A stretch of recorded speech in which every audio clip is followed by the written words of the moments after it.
Wow. So what I want to do here, if I could, is share with you a very simple yet powerful method grounded in neuroscience for turning passing experiences into lasting structure, useful structure inside our brain. In other words, turning experiences into the happiness or the resilience or the other inner strengths that we really want inside ourselves. I sort of stumbled on this method when I was in college, but to explain the context, I have to take you back a little before into my own up and down childhood. So I grew up in a loving home, good parents, intact family, but I was very, very young going through school. I have a late birthday and I skipped a grade. And that combined with my kind of shy and seriously dorky temperament, skinny, glasses, picked last for baseball, the whole thing. Well, what it led to were lots of experiences of being left out or put down by the other kids in school. Now, what happened to me was very small compared to, unfortunately, what happens to many, many other people. But we all have normal needs to feel cared for, to feel cared about. We're the most profoundly social species on the planet. As we evolved in the Serengeti, exile was a death sentence. Causes have effects. And if we don't get the supplies that we need, bit by bit, it's kind of like we're living on a thin soup. You can survive, you can make it, but there's a hollowness and emptiness inside. In my own case, hopefully this will work, yes, I ended up with lots of bad thoughts and feelings inside of me as a result. Then I went off to college. And I began to notice something really powerful and interesting. Some small good thing would happen. A girl would smile at me in the elevator. Some guy would throw me the football, intramural football, and say, "Good catch, Hanson." That was really good. Or guys would invite me to go out for pizza. Basic stuff of everyday life. And then I would have an experience, right? I would feel a little included or a little wanted, a little appreciated. Then the question is, what would I do with that experience? If I dealt with it like I usually did, which was to kind of ignore it, let it pass along, I kept feeling lonely and inadequate. But I began to notice that if I did something different, if I stayed with it a dozen or so seconds in the row, it felt like something was gradually coming into me that was actually good. And I began feeling better and better and better and more confident. Any single time I did this, wasn't a mind-blowing moment. I had a few of those through other means. But the good things really did add up over time for me, definitely. And now, years later, many years later, as a neuropsychologist, I began to understand what I was actually doing. It wasn't just changing my mind. I was actually changing my brain. That's because, as the neuroscientists say, neurons that fire together wire together.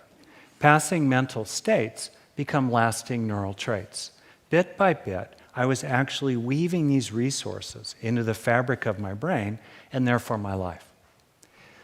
There are many examples of the ways in which mental activity can change brain structure. For example, taxi cab drivers in London at the end of their training have a thicker brain in a key part called the hippocampus that does visual spatial memory. In a different kind of example, I don't know if anybody in here experiences stress, right, occasionally. Well, if we have the experience of stress, that releases cortisol in the body, it goes up into the brain. Cortisol gradually stimulates the alarm bell of the brain, the amygdala, so it rings more loudly and more quickly, and cortisol weakens. It actually kills neurons in the hippocampus, which besides doing visual spatial memory, calms down the amygdala and calms down stress altogether. So this mental experience of stress, especially if it's chronic and moderate to severe, gradually changes the structure of the brain, so we become progressively more sensitive to stress. All right. The mind can change the brain to change the mind. Knowing this is really valuable because the inner strengths, to go back to the beginning of my story here, the inner strengths that we all want, happiness, positive emotion, determination, feeling loved, confidence, the virtues, the executive functions, those are all built out of the brain. The question is how to actually get them into the brain. The interesting thing is that most of the wholesome qualities of mind and heart that help us cope with life, including coping with hard things, and have a lot inside ourselves to give to other people, most of those inner strengths are built from positive experiences of those strengths. If you want to feel more confident, for example, have more experiences of accomplishment or coping. If you want to have a more loving heart, practice more moments of compassion or kindness for others. The problem is that to get these experiences into our brain, we have to overcome the brain's hardwired negativity bias. This negativity bias means that the brain is very good at learning from bad experiences, but bad at learning from good ones. In other words, good experiences kind of bounce off the brain unless we do a little thing that I'm going to tell you about in a moment. Meanwhile, bad experiences sink right in. The reason for the negativity bias is that our ancestors had to pay a lot of attention to bad news, because if they survived it, they had to remember it forever, right? Once burned, twice shy. These days, we have ordinary experiences of this. Think about a relationship you're in, right, with someone you live with, work with, sleep with, whatever. Let's say 10 things happen in a day with that person. 5 of them are positive, 4 are neutral, 1 is negative. Which is the one we tend to think about as we go to sleep, right? That's why a lot of studies show that a good long-term relationship typically needs at least a 5-to-1 ratio of positive to negative interactions. That's a cautionary tale, right? All right.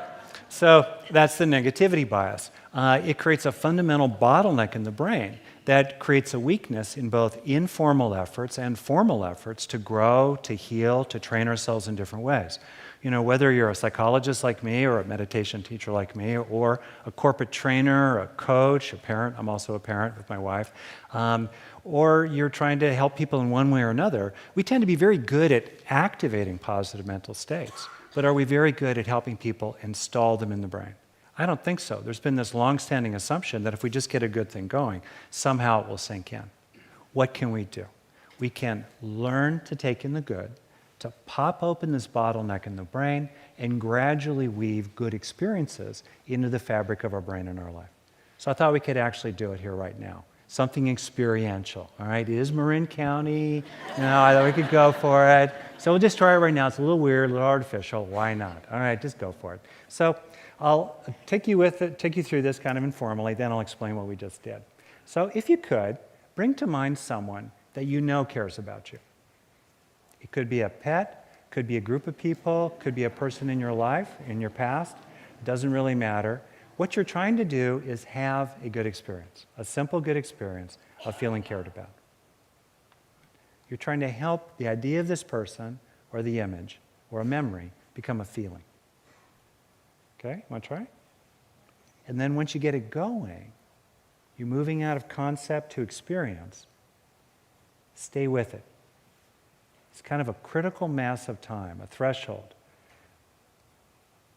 Things have to last long enough in our experience to transfer from short-term memory buffers to long-term storage, including emotional learning. And meanwhile, you could sense that this experience is going into you. You're absorbing it. It's sinking into you, feeling loved as you sink into it.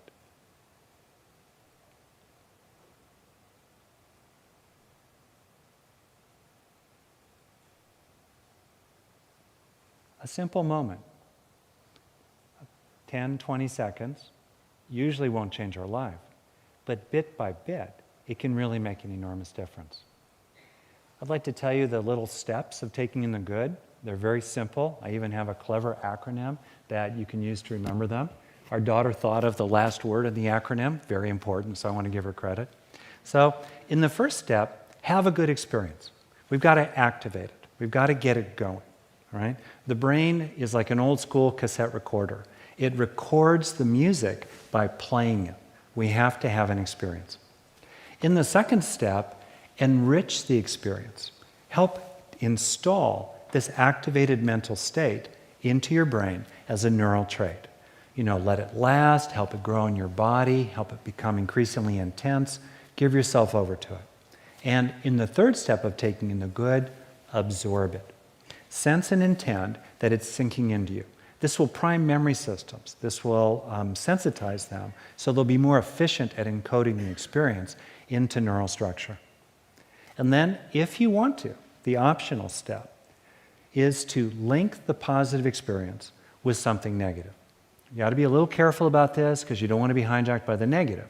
But if you can stay strong with the positive, it will gradually associate with the negative. Neurons that fire together wire together. And it'll go into the negative to soothe it, ease it, even gradually replace it. And you can use this step of taking in the good, where you're linking positive and negative, for yourselves or for children or for clients, students, or others you care about.